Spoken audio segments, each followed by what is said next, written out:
Good morning, dear students. Good morning, Good sir. morning, Good sir. morning, sir. Uh, Morning, sir.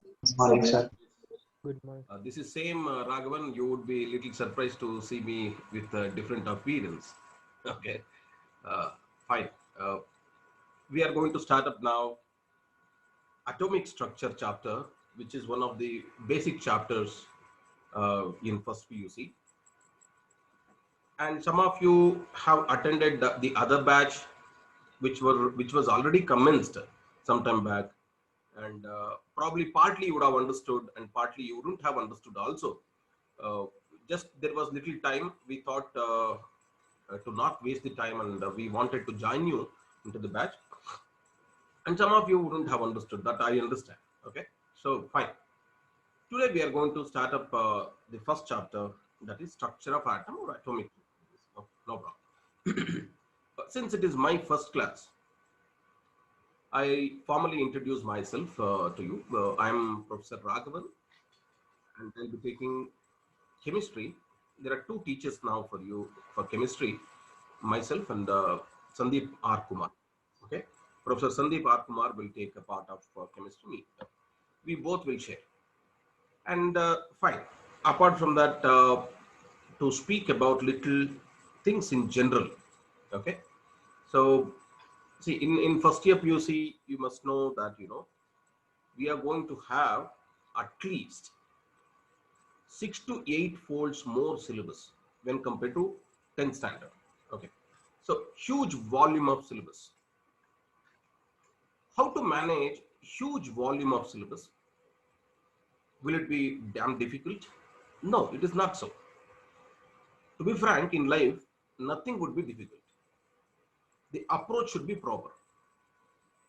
When you mess up everything, when you neglect everything and take up near the examination, any syllabus will become difficult. So if volume of the syllabus is high, then systematic study from day one, you need to study. And the students who study systematically every day, at least 1 hour per subject, or if required, half an hour extra, 1.5 hour per subject. Those who study like this till the examination, they will never bother. Let it be examination just 1 week after or tomorrow itself.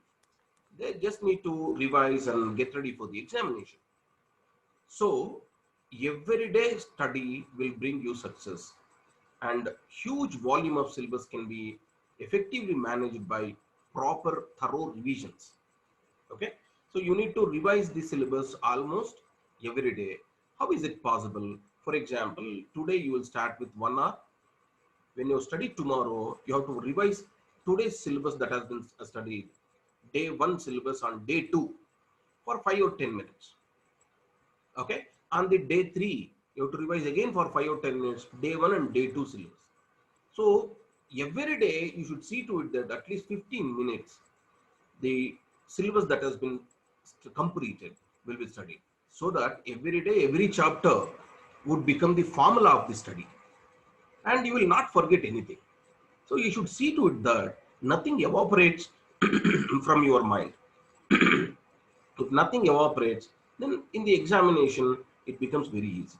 So managing the high level syllabus becomes a biggest problem in PU level, because students tend to neglect and study near the examination when it is 1.5 month or 1.5 month. That was the practice. But those who does like that in PU level will stick to somewhere like 60, 65, 70%, not more than that. Okay, so rather going beyond 65, 70% becomes exponentially more difficult, right? It is not that 1 month you have studied, you have scored something like 50. 2 months if you study, you will score 100. It definitely not like that. As you go beyond 60%, for every 5 mark, 10 mark, amount of effort required becomes more and more.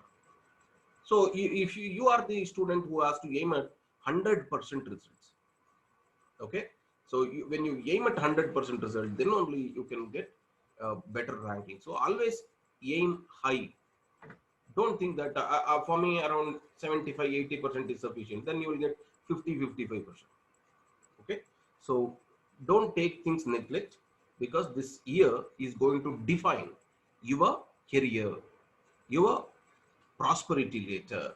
So therefore, this year is life deciding, academic year. This year means this PU, 2 years total. So you should be little aware of all these things and be careful, because life is bigger than anything. You cannot be negligent. After all, it is your own life. Okay. So with this much introduction, let me proceed. Okay. Fine. We'll take up the structure of atom now. And students, see, so far you will have different perception towards different subjects. For some of you, maths may be very easy. For some of you, chemistry. For some of you, physics. For some of you, biology. Don't have any preconceived notions about the subject. Start afresh. You are in PU, altogether different. So have a different perception towards the subject. Don't carry your previous feelings and emotions towards the subject. I don't like that subject, I love this subject, I hate that subject. Don't have all those things. Start afresh. Definitely we will see to it that at Gnanadhara you surely love all the subjects. Is that okay? After all, how you listen to people without getting distracted will be a greatest factor in understanding the subject and developing love towards the subject. Now, for example, you are at your home comforts. You are not right in front of me physically like in classrooms. So now you should be more responsible, because nobody to watch. So it is quite natural that these online classes, after half an hour, 1 hour, your mind get distracted and nobody to say, hey, listen, in the classroom, at least teacher will say. Okay. So parents, if they take the position of that, that is fantastic, but they too have their own commitments and work, right? So you should be more responsible when it comes to monitoring your own academics by yourself. Nobody else is monitoring, but you have to monitor yourself. Means you should be more responsible and very true to yourself, and also to the parents. So therefore, don't get distracted. First of all, pay attention, 100% attention, and you will see to it that you will understand everything. When things are very clear, then flow will be super. Okay. So fine, we'll take up first the structure of atom.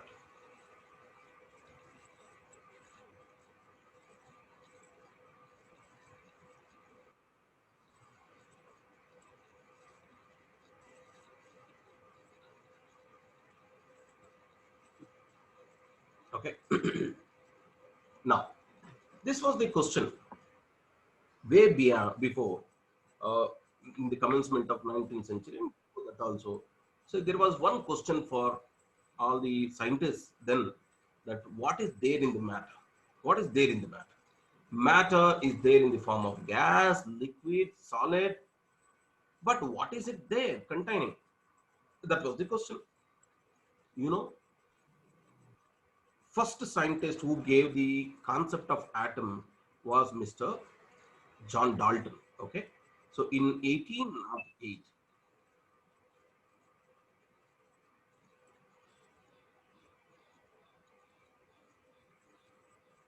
John Dalton, he was the first scientist to speak about the atom present in the different matter, right? So John Dalton gave a theory called atomic theory of matter.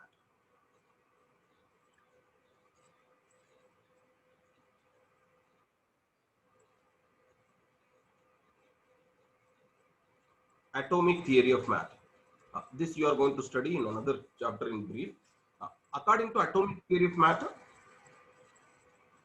any matter in any physical state is made up of minute,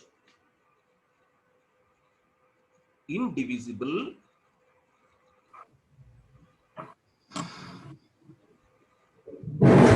indivisible, invisible, indivisible, invisible particle. indivisible particle called atom.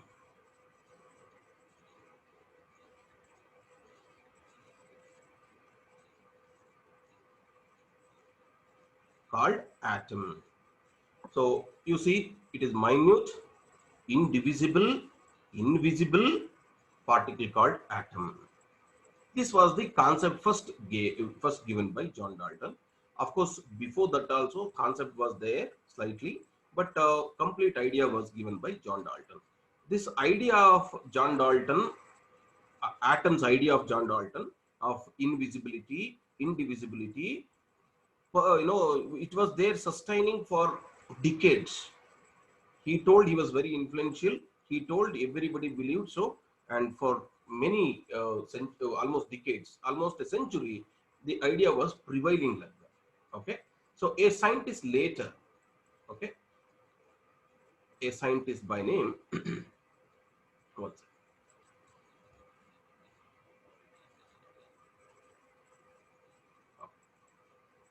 J.J. Thomson.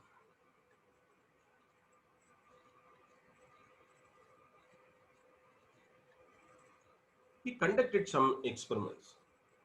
What kind of experiments are those? Those are called discharge tube experiments.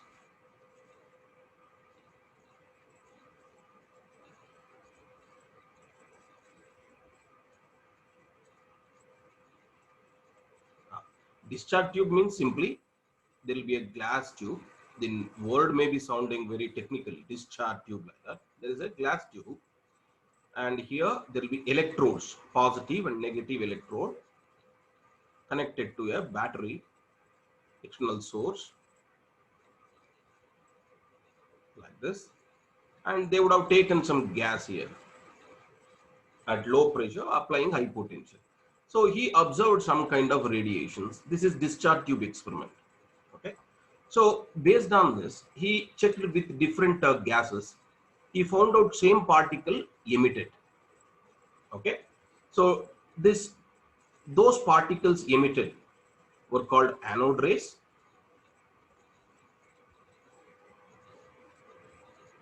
Okay. And he found same particle being present in all the gases, and those particles, which are emitted here, will have same charge to mass ratio also. Okay, same charge to mass ratio also. One second. This is first what has been done is this is cathode rays. Cathode rays. So he got same cathode rays in all the gases, and he calculated charge to mass ratio of those particles present in cathode rays, and he found same it was. You take hydrogen gas, you take oxygen gas, you take any other gas in the discharge tube, he got the same cathode rays, same particle present in cathode rays, and E by M ratio means charge to mass ratio of those particles were all same. Okay, so it simply concludes that any gas or matter in gaseous state contains same particle. Since it is moving towards cathode, we will have the particles there, same constant, that is the negative particles there.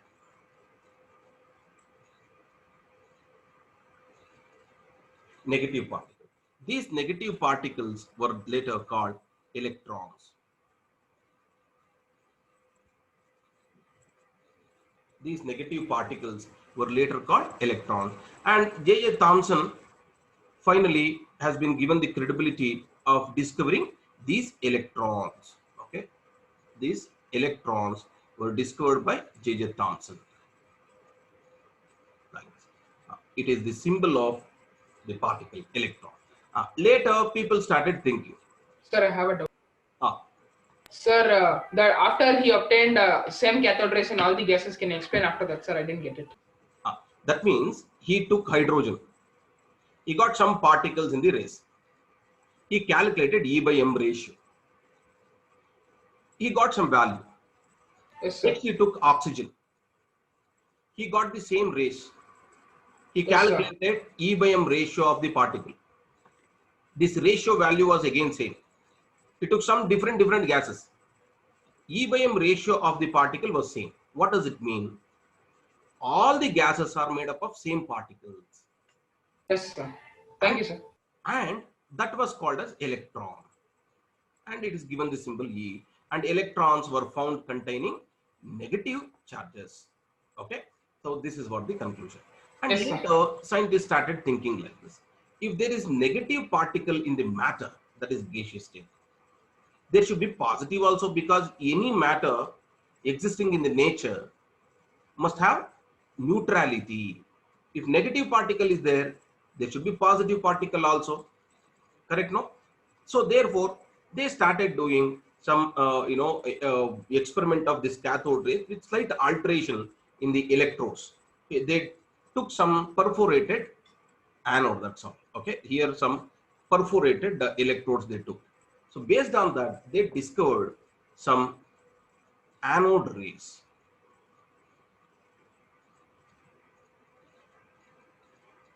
Anode rays. And when they calculated the E by M ratio of the particles present in anode rays, they found it is different in different gases.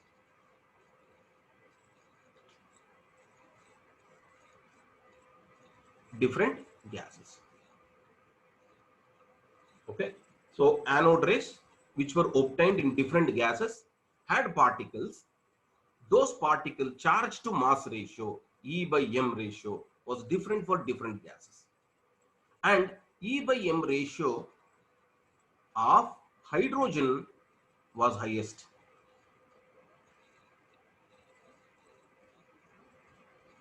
E by M ratio of hydrogen was highest because hydrogen is the smallest, lightest element, correct? No? So if mass denominator is less, the ratio becomes more. And E by M ratio of hydrogen was found to be highest, right? And that one is found to contain a positive particle. Okay. It was then called proton. It was then called proton. So proton was discovered by this cathode ray experiment. From hydrogen, they found out it is the only particle present in the hydrogen. After removal of the electron, what remains is proton. Okay. So thus, by the discharge tube experiments, electron and proton was discovered. Okay. So the credibility for discovering this proton was actually given to Goldstein.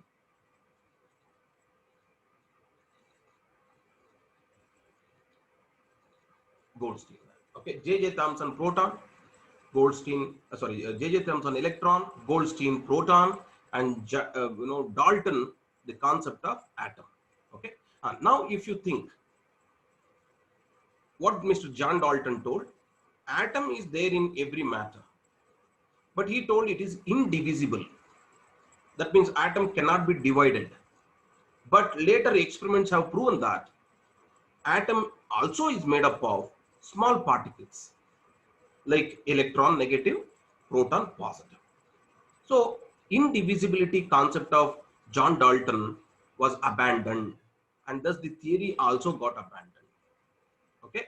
So atom is indivisible. He told that atom itself is the final particle and it can't contain any other subatomic particles. But now if you see, atom inside, there is a whole lot of universe inside, right? You take atom, there is nucleus, there is electron.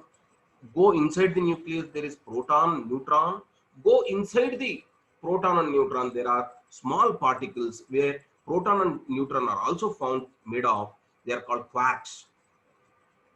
And now see, thus as you go deeper into the atom, the structure becomes so complex. Otherwise, it looks to be simple, but inside, as you go deeper and deeper, so there are different shells, different subshells, orbitals, shape of orbitals, and everything becomes so complex inside the atom. So the concept of John Dalton, which when proposed, whatever he thought in his idea, now it has almost become reverse.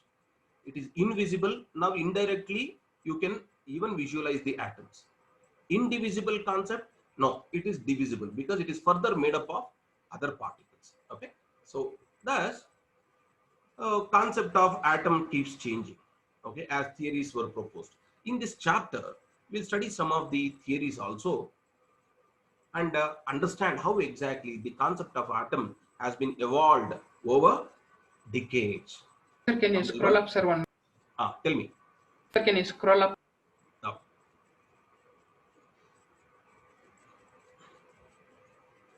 Okay. Yes, sir. Right. So this is how exactly. Now, after electron, proton were discovered, their charge has been found out.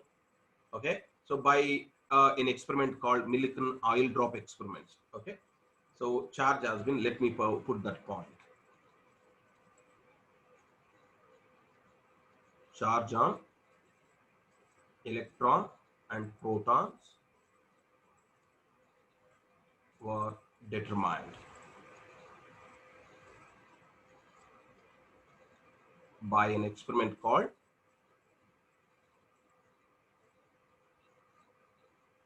Millikan oil drop experiment.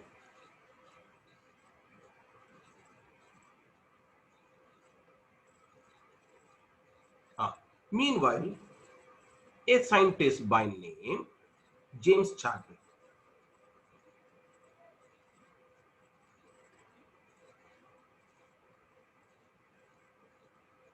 okay, he was doing some bombardment experiment.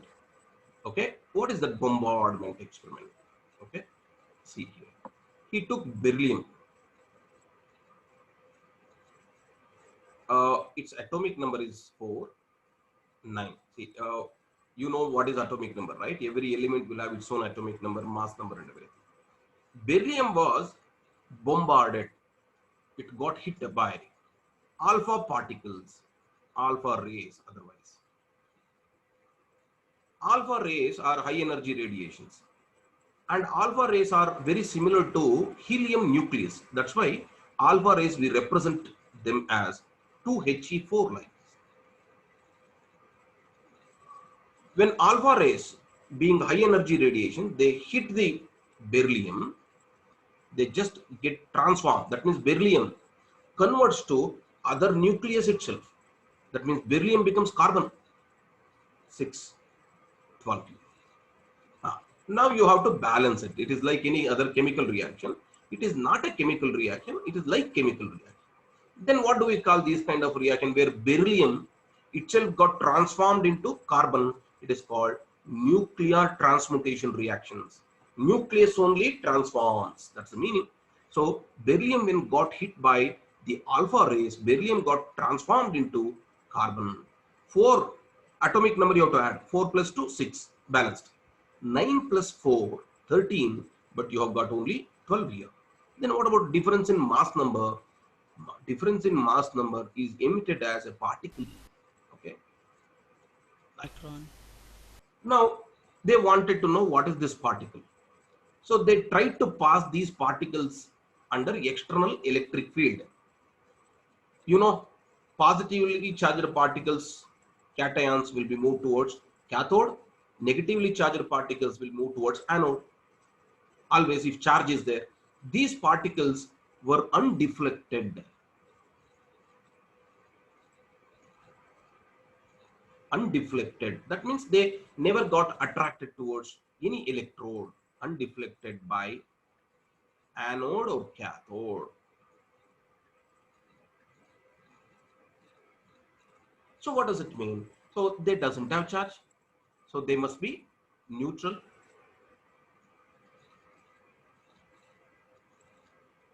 They must be neutral particles,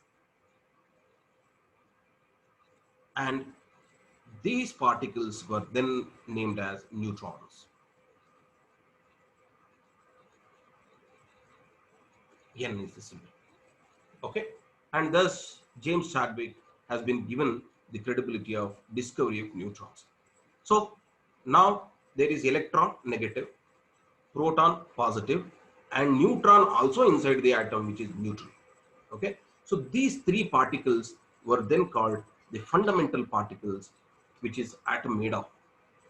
And of course, recently people came to know that these neutrons and protons inside the nucleus are also made up of some small particles. Like, okay, right. Sir, can you scroll down? No.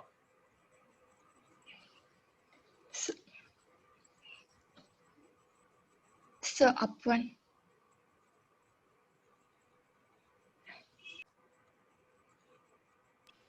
Thank you, sir. Right. You should little speed up making the notes. You should not write everything that I write here or everything I utter. You don't have to write. You should only make some important things when you listen. That is how exactly at higher level notes will be made.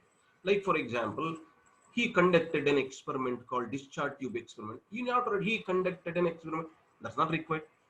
So just you write discharge tube experiment. When you see the notes, you will come to know he conducted discharge tube in which there was cathode rays, anode rays, electrons, protons, and everything. So you only extract of the explanation. You have to listen 100%. Write only 60-75%, whichever is most important. All normal conversation language should not be written in running notes. Okay, and you should practice this kind of making notes slowly, that in higher studies only running notes will be made. Nobody dictates anything. Okay, anyhow, our material will be shortly given to you. We are ready with our material, so it will reach you, not worry. Okay, I was telling this. So this does, will summarize the three particles, their charge, mass, and everything. Okay, so these are fundamental particles.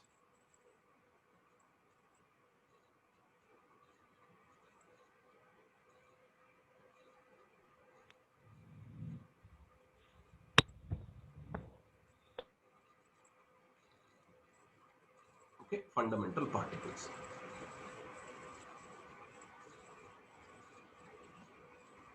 Sorry, this sometimes while writing this electronic board, it becomes clumsy.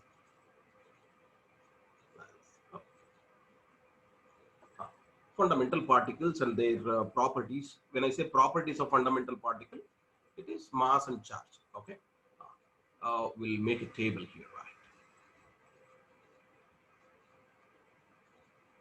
Particle, electron, proton, neutron, and here the symbol. What is the symbol of electron? We say E, and proton P, neutron N. Oh, and we'll take up the charge of these particles. Charge present on these particles. Can anybody tell me what is the charge on these particles? What is the electron negative charge? Negative, proton positive. How much is the magnitude of negative charge electron possesses?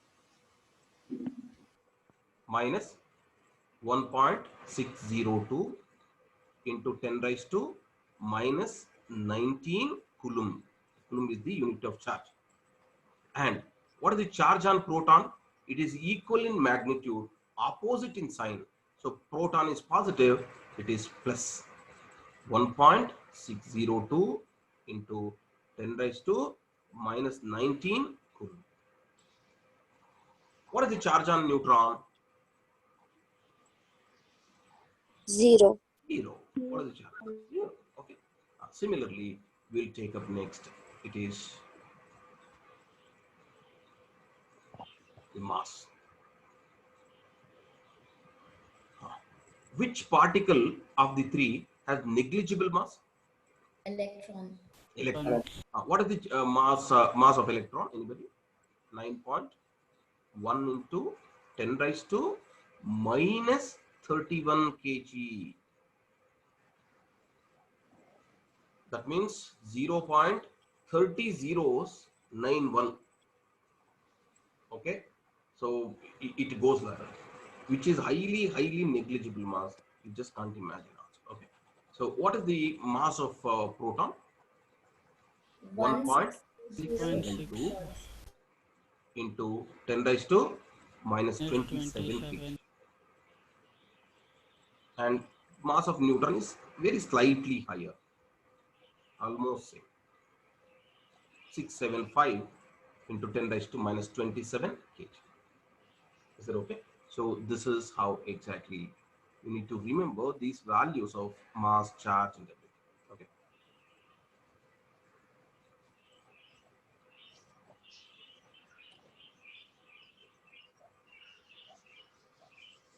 Fine. So this is about three fundamental particles, their symbol, and you should also know that this magnitude minus 1.602 in 10 raised to minus 19, that much charge is taken as 1 unit of negative charge, minus 1 unit. For example, if you write, Cl minus 1, you have to mean that Cl has 1 unit of negative charge. 1 unit of negative charge means it has the magnitude minus 1.60 10 raised to minus 19 coulomb. O2 minus oxide ion has 2 negative charges, means 2 into minus 1.602 10 raised to minus 19 coulomb, that much. Okay. Likewise, Na plus, when you take, it has 1 unit of positive charge plus 1.602 in 10 raised to minus 19 coulomb. That is the magnitude. It can be Al3 plus. It has 3 units of positive charge. Meaning, what is the magnitude? 3 into 1.602 in 10 raised to minus 19 coulomb. So that's the meaning. Okay. So we shall proceed. So these are, I think you must be knowing all these things in your school, right? Fine. So we briefly accounted for the subatomic particles, sorry, subatomic or fundamental particles. After that, people started thinking how these particles have been arranged inside the atom.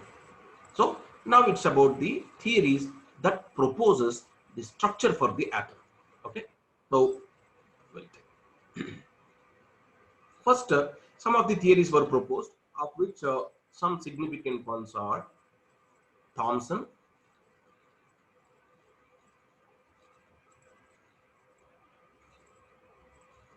plum pudding model.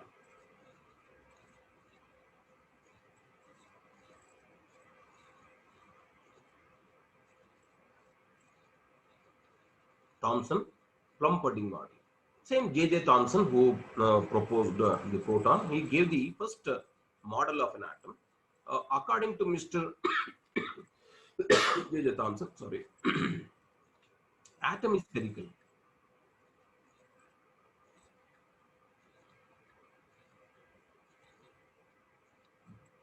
Okay, having a complete positive charge, that is protons. Okay, having positive charge distributed evenly.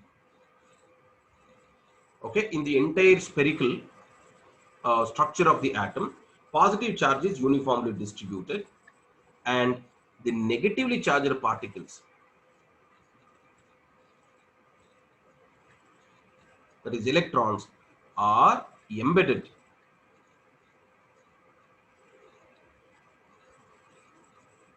here and there. Okay, like the plum cake, when you see the mass is proton and the fruits are electrons. That's what the analogy he gave. That's why the name plum pudding model. Okay, the mass of the cake is proton and fruits here and there are electron. And he says electrons are so many in number that will balance total positive charge of the proton. Okay, so negative charge electron are embedded to maintain neutrality, to maintain electrical neutrality.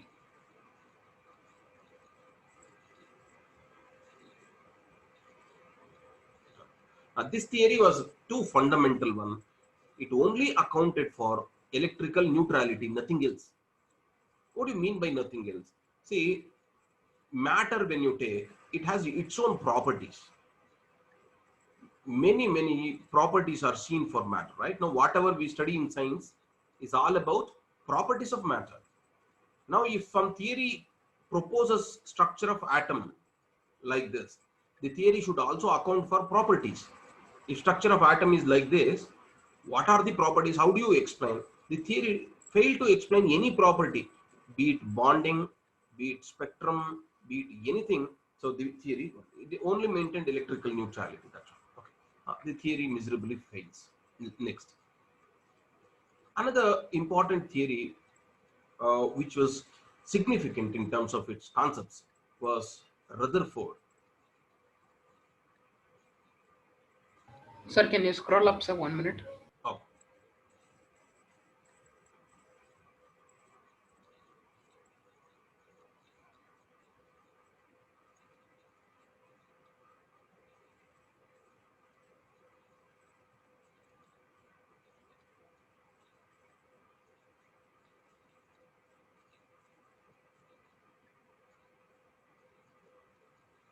Shall I proceed? Yes, sir. Yes. Rutherford alpha ray scattering experiment. See, sometimes I'll write abbreviated forms like EXPT experiment. Okay, those understandable words only I'll do. Otherwise, writing long it takes time. So Rutherford alpha ray scattering experiment. Why? What is this experiment? Why it becomes significant? Let's see now. Okay. Now he did one simple experiment. He took a thin gold foil, a sheet of gold. About size of 100 nanometer, 100 into 10 raised to minus 9 meter. So very, very thin. So this is gold foil. Okay. He took some radioactive element. Radium is a radium, uranium, thorium, Neptune. They are all radioactive elements. They give out high energy radiations constantly. High energy radiations, when I say alpha rays, gamma rays, beta rays, they are all high energy radiations given by these radioactive elements. Okay, so that radium was taken in a lead block.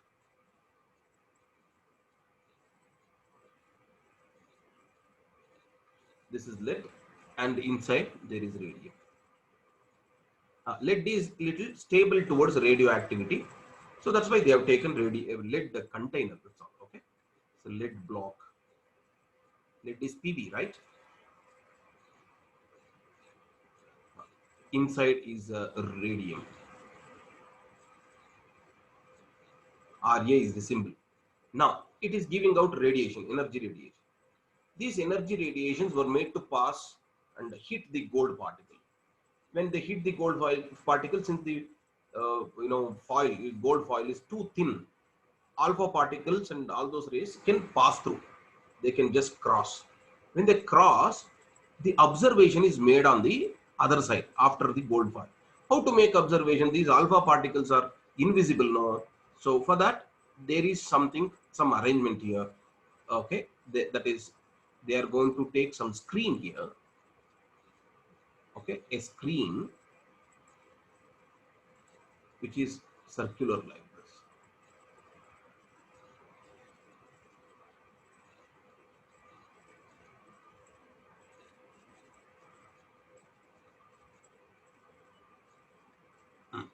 It can be moved also. It is coated inside with fluorescent material. Okay, coated inside with fluorescent means the substance which absorbs energy and re-emits energy. That is fluorescence. Okay, so this is inside fluorescent material.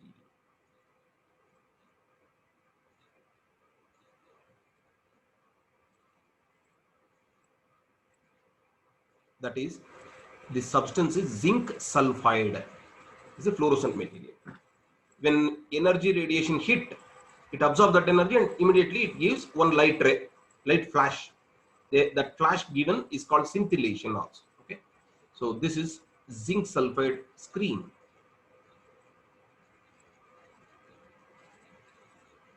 Okay, now what is the observation they made? See, they got maximum scintillations. They got maximum scintillations at this point. Right. They got maximum scintillations. Okay, and some light flashes were observed at large angles also somewhere like. Not very, but most of the scintillations were observed. Okay, and few scintillations were observed at large angles, sometimes even at the 180-degree also.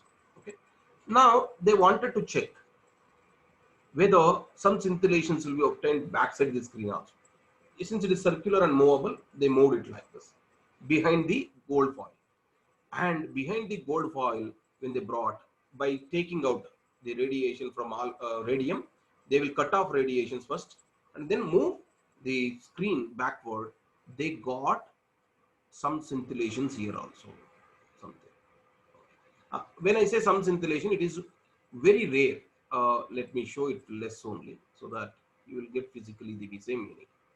Okay, very rare. So 1 in 20,000. There are 20,000 alpha particle. One scintillation comes out of every 1 in 20,000. So these are the 3 observations. So only scintillations observed straight, large, angle scintillations, and very few were observed behind also. That is 1 in 20,000. Now, immediate conclusion: why maximum light scintillations were produced here? Probably alpha particles which are emitted from radium, they have gone straight like this. They hit the screen straight. Why few scintillations were observed at large angles? Probably some alpha particles were deflected by large angles. That's why. The only way of getting scintillations or flashes is because alpha particle will go and hit. If some scintillations were observed at large angles, that must be because alpha particle got scattered by large angles and hit the zinc sulfide screen. And few, very, very few alpha particle, 1 in 20,000, got retraced the path. That's the meaning. So how come a scintillation can come behind the screen also? Probably alpha particle which went like this got hit the gold foil and retraced the path. Correct now? So 3 important observations. What are those? Most of alpha particles went straight. Okay, most of alpha particles went straight. Observations.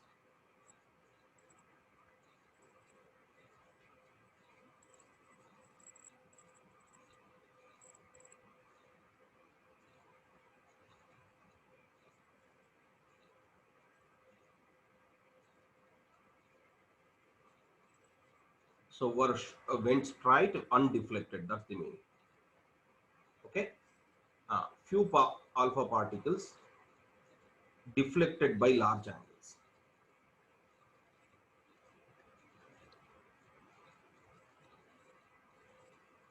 Large angles.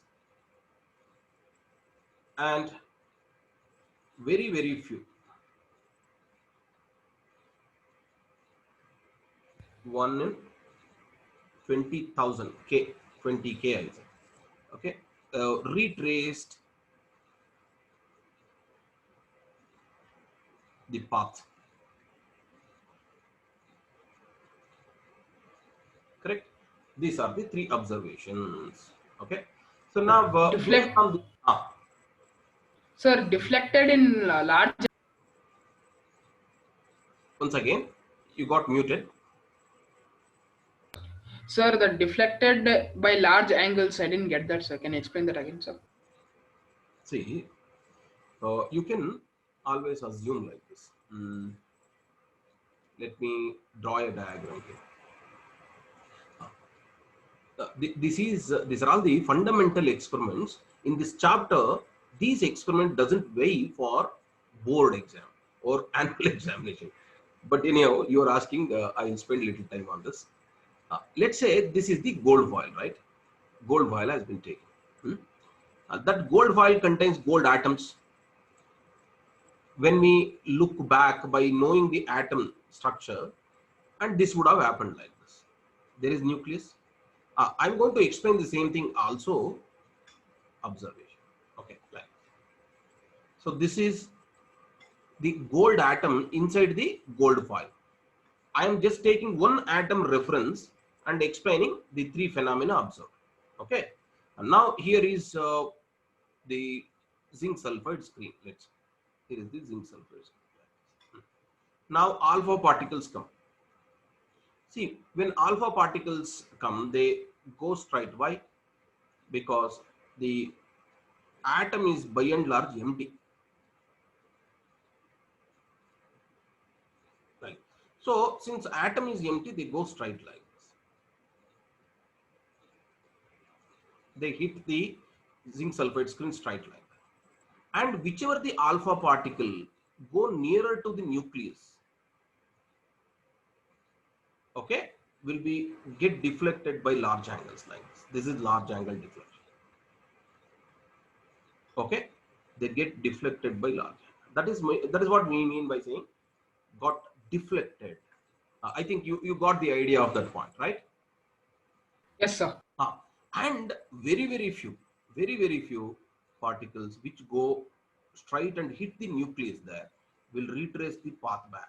That's the meaning of that. Go like this, come back. Okay, and the three observations made can be explained like this. Is that okay? So based on these observations, and three conclusions were derived. What are the three conclusions? Okay. Right.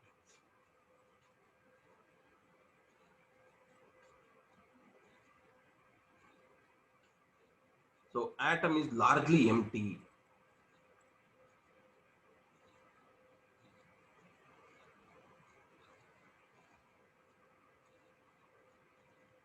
Atom is largely empty. That's why most of the alpha particles go straight. Okay. So why few particles were deflected by large angles? That's because, see, alpha particle is positive. If positive particle has to be deflected, there must be some portion in the atom which is also positive. Correct? There must be some portion in the atom which is also positive. Okay. So there must be positively charged portion at the center. Due to which alpha particles got deflected by large angles. So one more, the positively charged portion, the portion at the center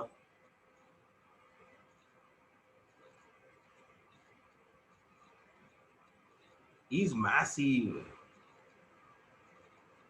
When I say massive, the entire mass of the atom is concentrated at the center. Okay, is massive. Why he concluded like that? Because 1 in 20,000 alpha particle retraces the path. If alpha particle being a considerably large particle retraces the path, the nucleus must be very massive. So it is like, you know, a thin person go and hit Great Kali. Okay, Great Kali, you know, the wrestler. When he goes straight and hits the Great Kali, and he will retrace the path. It is a nucleus of gold will be like Great Kali. So the alpha particle is like a thin person. Okay, he'll go and hit and retrace the path. That's why the portion at the center is massive. That's why retrace. So he concludes then with some of the important points that what is that? As per the atomic model now. Okay, atom consists of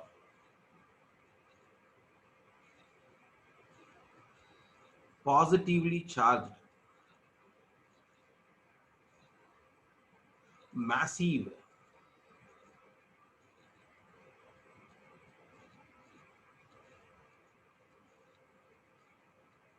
center portion or centrally located portion, anything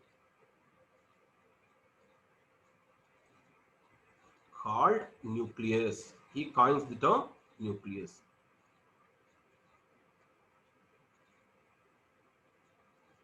Called nucleus. Okay, where are electrons now? So electrons are revolving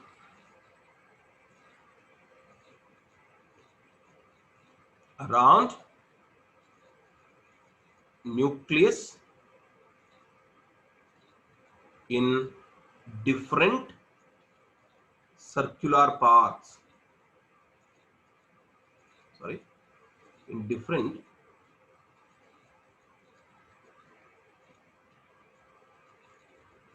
circular paths. Those are called orbits. Circular paths called orbits. Okay, so this is the idea that's given. Okay, so that number of electrons is equal to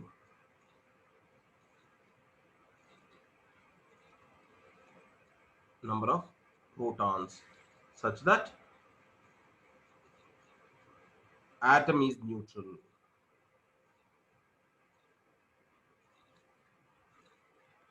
These are the three things. Major advantage of this this theory is about the nucleus, he told. So Thomson-Plumpudding model says that positive charge is distributed across the atom like a sphere. But here the nucleus only is the small portion which contains all the positive charges. There is no positive charges outside the nucleus. That was the important conclusion.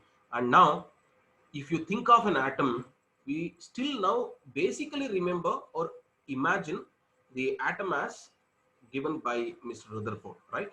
Of course, the things have changed. Of course, Rutherford theory also fails.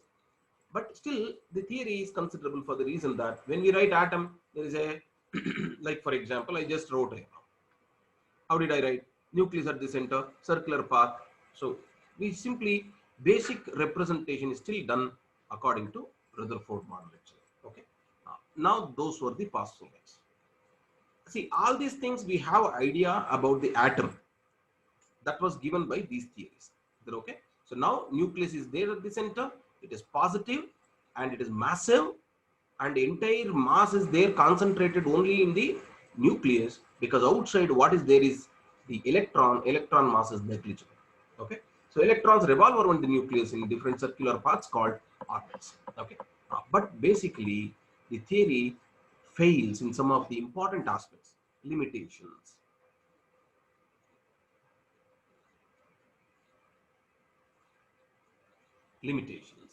Now, according to Maxwell's theory of electromagnetic spectrum, okay, or Maxwell's electromagnetic theory,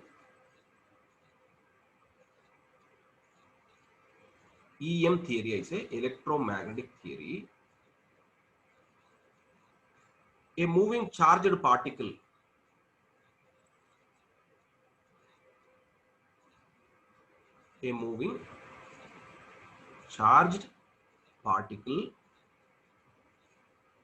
here like electron should emit energy continuously.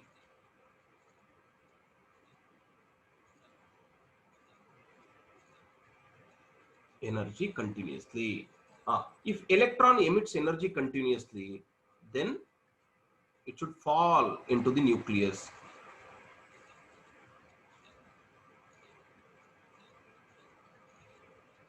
If electron falls into nucleus, what we can say finally, atom doesn't exist or is unstable. Correct? No, atom is unstable. If electron finally falls into the nucleus, atom becomes unstable. So, on the other hand, atom is quite stable. So, the stability of atom was not explained. Stability of atom was not explained. This is one major. If atom itself is not stable, then how come? So theory fails there. Second postulate, second demerit is you take any substance, you can make them to give some spectrum. Okay, you can make them to give spectrum. The spectra of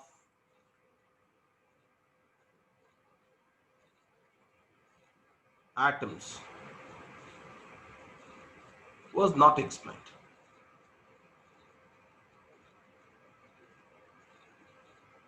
Okay, these two became major setback for Rutherford. Since stability itself was not explained, the theory fails.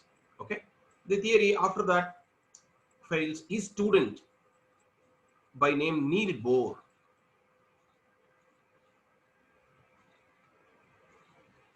proposes another significant model by overcoming the stability aspect and all. Neil Bohr atomic model is what we are going to study in this chapter. Neil Bohr atomic model postulates applications. There is a lot of things about Neil Bohr theory. To understand Neil Bohr atomic model and its applications, we need certain important basics concepts we need to study before taking Neil Bohr theory and applications. So now what we do, we will study all the basics required to understand Neil Bohr's theory and its applications. Is that okay? So now some fundamentals of atoms we will take up one by one now. Is that okay? Fine. What is atomic number? It is given by the symbol Z. Okay. A scientist by name Moseley has introduced this.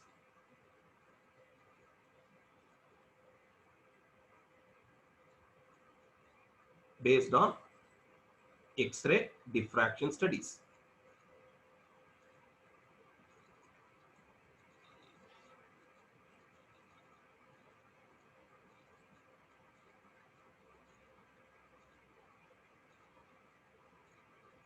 Moseley has introduced the concept of atomic number.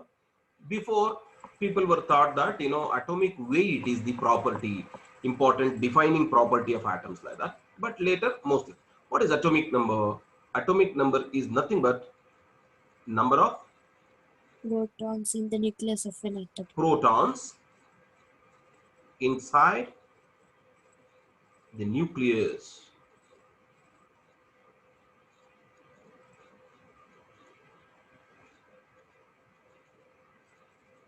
Inside the nucleus of an atom. When protons change, atom also change. So defining property of an atom is, defining property of an atom, I'm sorry. Defining property of an atom is protons. If there are 10 protons inside the nucleus, defines it as a element neon. If atomic number is 6, it is carbon. There cannot be a different element with atomic number 6. It is carbon. Okay. So number of protons inside the nucleus of an atom. So every element will have its own atomic number. If I say there are 118 elements in the nature, there are 118 atomic numbers. That's the meaning. Okay. So fun. Now atomic number is nothing but number of protons. Protons are positive. So for an atom,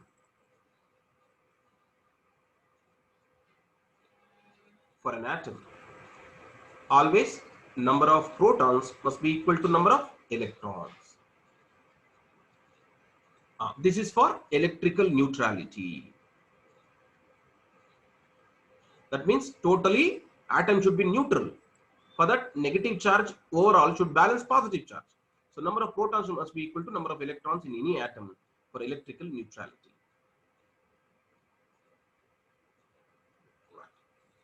Further, mass number. We'll take up something called mass number.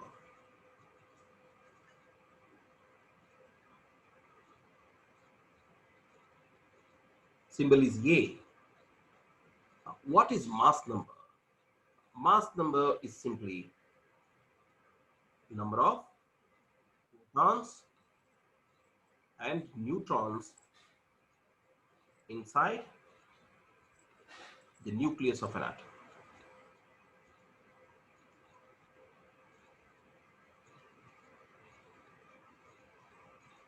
Inside the nucleus of an atom, that is the mass number A.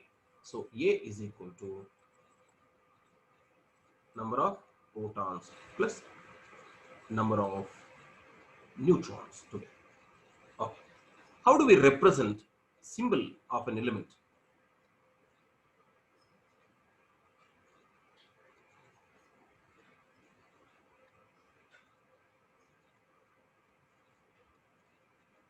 Okay. If X is the symbol of an element,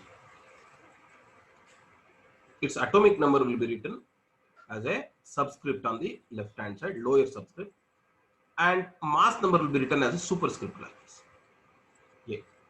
Or sometimes will also be written like this. No problem. Okay. Example.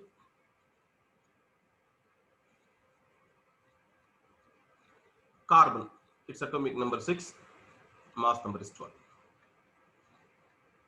Right? Nitrogen, atomic number 7, mass number 40. Okay. Similarly, sulfur, 16, 30. It goes there.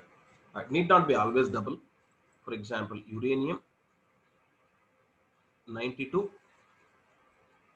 236, 238. There. Okay. Right. Goes. Right. So how do you find therefore number of neutrons inside the nucleus of an atom? Okay. So number of neutrons.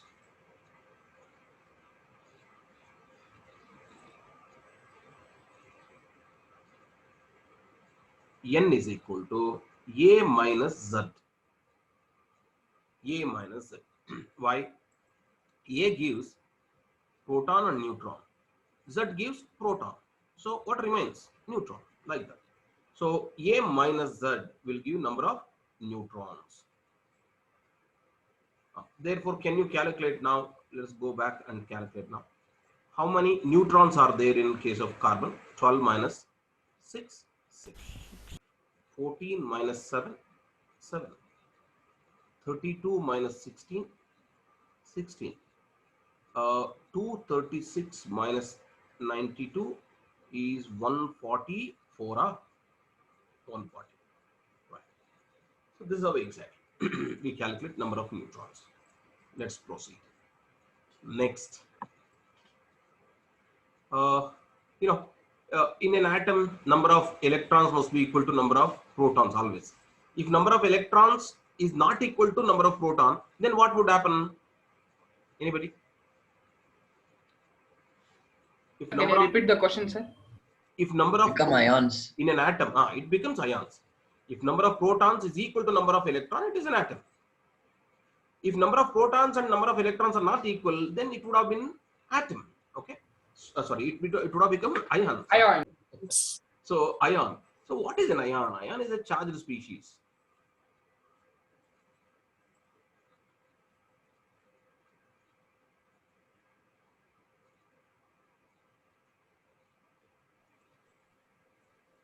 Where number of protons is not equal to number of electrons. Okay. Protons number and depending on whether proton is more and electron is more, it becomes anion or cation. Okay. If proton number is less than electron number, okay, then it is Negative ion. an anion.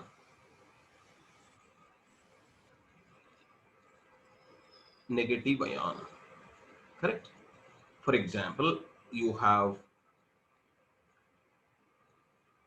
Cl minus, O2 minus, SO4 2 minus, CO3 2 minus, something. They're all anions.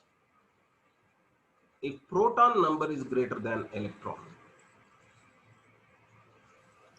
then it is a cation. Positive. So example, Na. Na plus. Here only shows number of positive charges shows how many protons are in excess. Na plus 1 means there is one proton in excess. Like that, Cl minus 1 means there is one electron in excess. O minus 2 means there are two electrons in excess. Like Mg2 plus is 2 protons are in excess. 3 protons are in excess. Like that. So always an atom can be converted to ion by adding electron or removing electron. You can add electron, it becomes anion. Sir, can you scroll up, sir? You remove an electron, it becomes cation. Minus electron means remove, plus electron means add. Done? Yes, sir.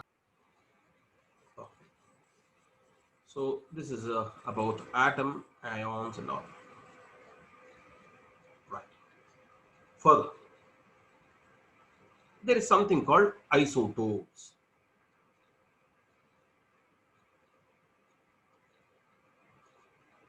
What are isotopes? See, isotopes means, we'll take some example. See, some elements exist in more than one isotopic form. What do you mean by that? Hydrogen, atomic number is 1, mass number is 1. But in nature, there is hydrogen like this also. There is hydrogen like this also. But it is amount of these two, last two, 1H2, 1H3, that found in nature is too less. Most abundant is 1H1. This is normal hydrogen, which is called protium. And the second one, 1H2, is called deuterium. And this is tritium. Okay. Now, what is the difference? Here, these are all hydrogen atom only because atomic number is same. As long as atomic number is same, it represents one element. When atomic number changes, only element change. Then what is different in all these three? Can anybody tell me now? What is different? Mass Mass number. number is different. Mass number. Mass number. Proton number is same and neutron number is different. So 1 minus 1, there is no neutron at all in protium. Only one element where there is no neutron in the nucleus is the hydrogen. Okay. And its isotope, deuterium, has how many neutron? 2 minus 1, 1 neutron is there. In tritium, number of neutrons is equal to 3 minus 1, 2, 2 neutrons. Okay. And now these are called isotopes. So therefore, how do we give definition for isotopes? Isotopes are Different. Same mass, same atomic number, different mass number. exactly. That means atoms of same element. Can I say atoms of same element or different element? Same element. Same element. Okay. Atoms of same element.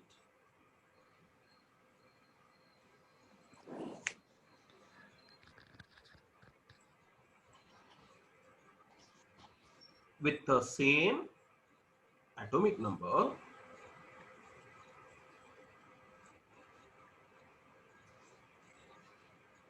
but different mass number. You can also say same proton number and different neutron number. Okay, like we can even take carbon isotopes.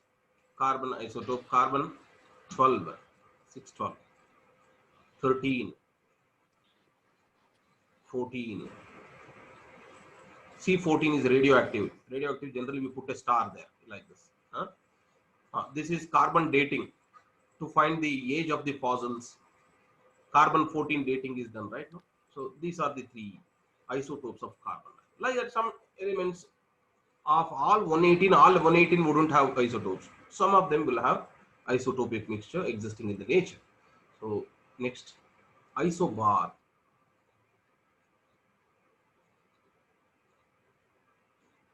It is reverse, isobars. So what is that exactly? Same mass number, different atomic. Exactly. We'll take up, potassium. Okay. Argon also will take. Wait. We'll take argon, potassium, calcium. Atomic number 18, 90, 20. This is 40, 40, 40. Now, these are called isobars. They are the atoms of different elements because atomic number is different. But if atomic number is different, look at the mass number is same. So what we shall say? So atoms of different elements.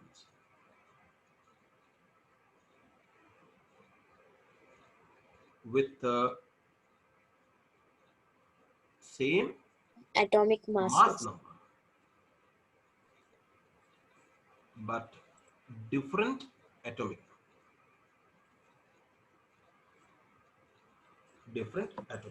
line.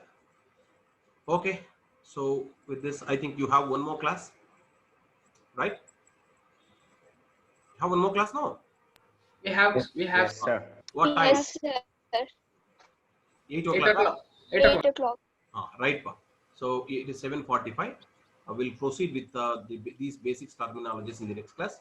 Hope you have all understood the concepts. Yes, sir. Yes, sir. Yes. Yes, sir. That's fine. Thank you. We'll meet you in the next class. Thank you. Thank you, Take care. sir. Bye-bye. Thank you, sir. Thank you. Bye-bye. Thank you, sir. Thank you, sir. Thank you. Thank you, sir. Thank you, sir.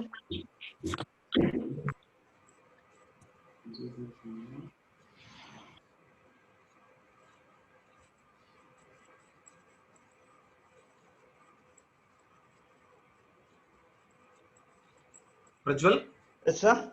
end madam. Okay, sir.